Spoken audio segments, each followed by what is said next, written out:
ఒక్కొక్క రోజు నైట్ నుంచే ఆలోచించాలి. పొద్దున్న లేసి ఏం టిఫిన్ చేయాలి అని చెప్పి.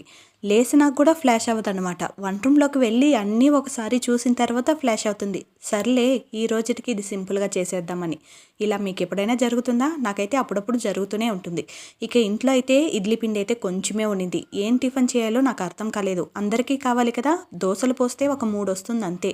3 దోసలు పోసి ఎవరి ముక్కులో పెట్టనో దోసలంటే చాలు మామూలుగా తినేదానికన్నా ఇంకొంచెం ఎక్కువే తింటారు దోసలంటే. అంత పిచ్చన్నమాట దోసలు.